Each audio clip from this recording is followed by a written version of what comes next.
Ya baik, terima kasih. Kita lanjutkan untuk perkuliahan pemrograman web 1. Materi selanjutnya adalah proses di dalam rekayasa web.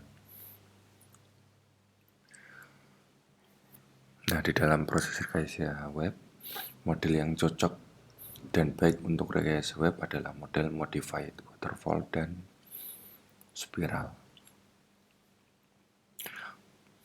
Waterfall model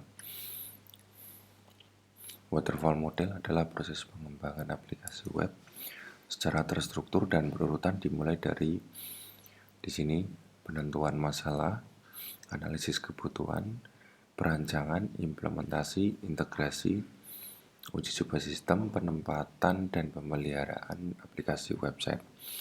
Jadi di dalam waterfall model di sini atau model air terjun, di sini pengembangan aplikasi web itu secara terstruktur. Jadi dari mulai awal sampai dengan akhir, dari mulai penentuan masalah sampai dengan pemeliharaan aplikasi web secara runtun.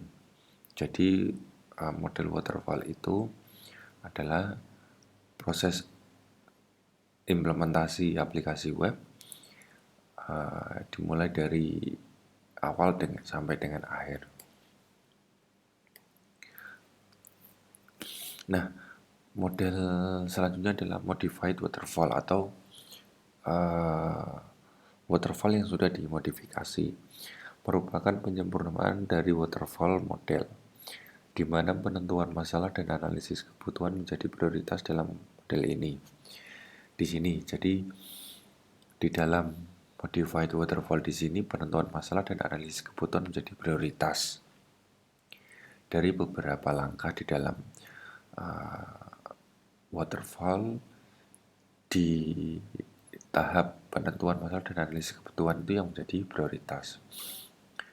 Model ini dipilih dikarenakan adanya feedback tiap tahapnya, sehingga mampu mengakomodasikan perubahan di setiap prosesnya.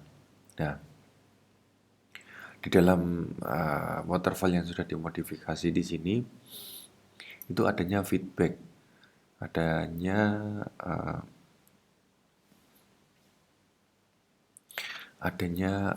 feedback dari tiap tahapnya, sehingga mengakomodasi perubahan di setiap proses. Jadi ketika setiap langkah itu ada feedback, ada umpan balik dari setiap tahapan tersebut, maka dapat mengakomodasi perubahan di setiap prosesnya.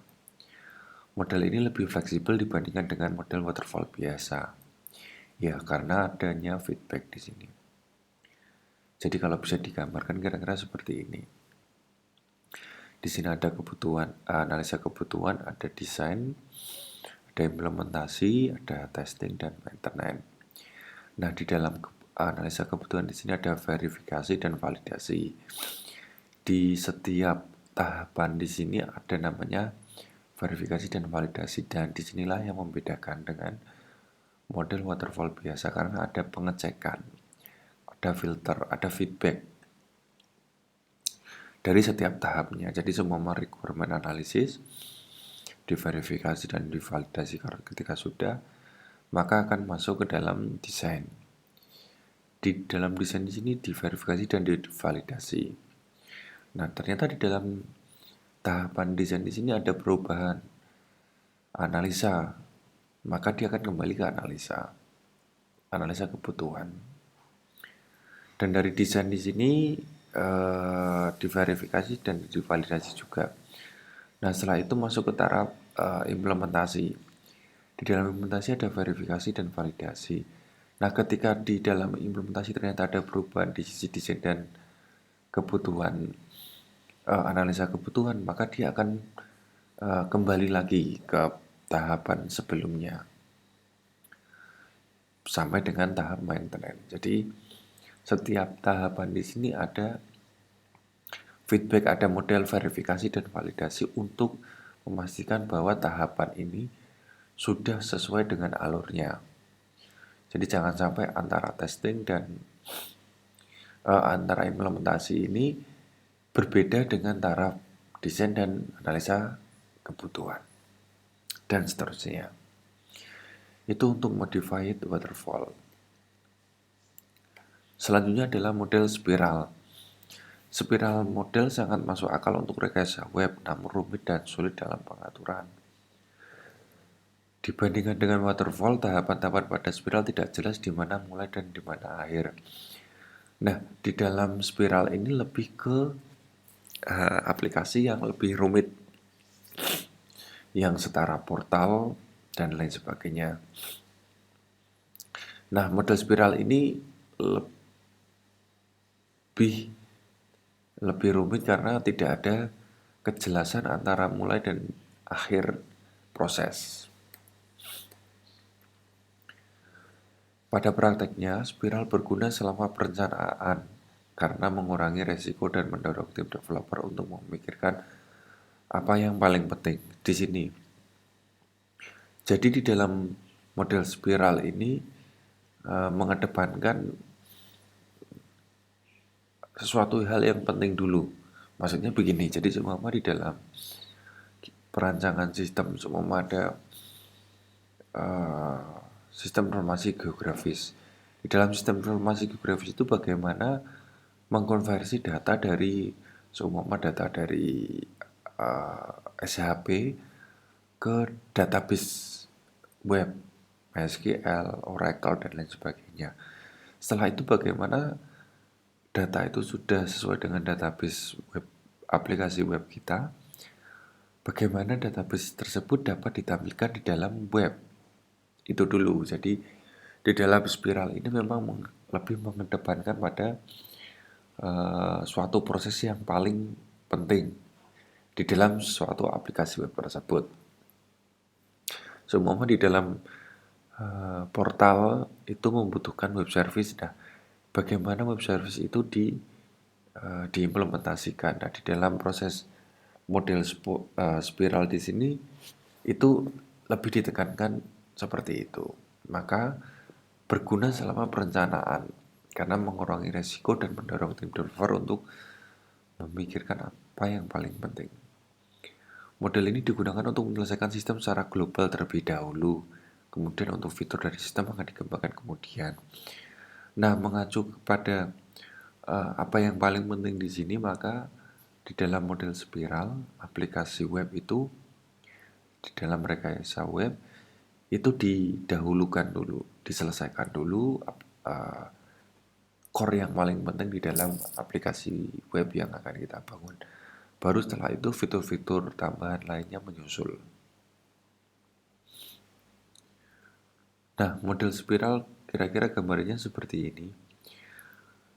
Jadi ada planning, ada risk analysis, ada engineering, ada construction dan release, ada customer evaluation, ada customer communication.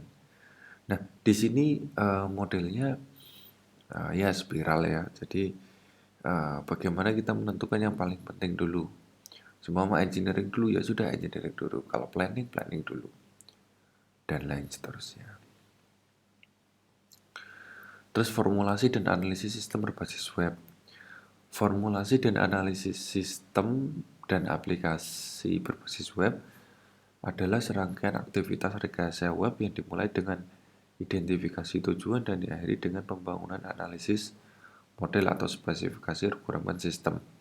Jadi di dalam formulasi dan analisis itu berfokus pada rekayasa web yang dimulai dengan identifikasi tujuan dan diakhiri dengan pembangunan analisis model. Jadi bagaimana kita membuat aplikasi web itu dapat dituliskan atau digambarkan secara teori. Jadi banyak sekali developer web yang kadang melupakan teknik analisis karena mereka yang penting aplikasi jadi sesuai dan lain sebagainya. Biasanya kebanyakan developer web yang tidak mengenal teori lebih mengacu ke model spiral, jadi menyelesaikan yang kompleks dulu, baru fitur tambahan kemudian. Tapi di dalam aplikasi web memang di dalam pembangunannya analisis sistem dan formulasi itu sangat penting. Karena dari situlah aplikasi web yang akan kita bangun itu akan terdokumentasi secara baik. Nah, formulasi memungkinkan klien dan pembangun untuk menetapkan tujuan-tujuan pembangunan web. Jadi, di dalam formulasi ini bagaimana kita menyepakati antara developer web dengan klien, sehingga memunculkan tujuan-tujuan di dalam aplikasi web tersebut. Tujuan membangun aplikasi web itu ada dua. Yang pertama ada informational goal, yang kedua ada applicative goal. Informational goal di sini adalah tujuan dari penyajian isi atau informasi kepada end user.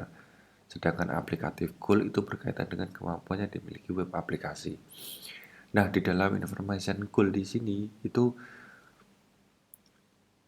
aplikasi web yang dibikin itu lebih mengedepankan isi atau informasi yang disampaikan kepada end user atau kepada pengunjung. Sedangkan aplikatif itu berkaitan dengan kemampuan yang dimiliki aplikasi ini berhubungan dengan teknologi apa yang digunakan, engine apa yang digunakan, terus database apa yang digunakan, bagaimana perancangan database tersebut, bagaimana user interface, user experience, dan lain sebagainya. Jadi ini di dalam aplikasi web itu kita harus membedakan antara informational goal dan applicative goal. Itu aja mungkin dari saya penjelasan dari pemrograman materi kali ini di mata kuliah pemrograman web 1. Semoga bermanfaat. Terima kasih.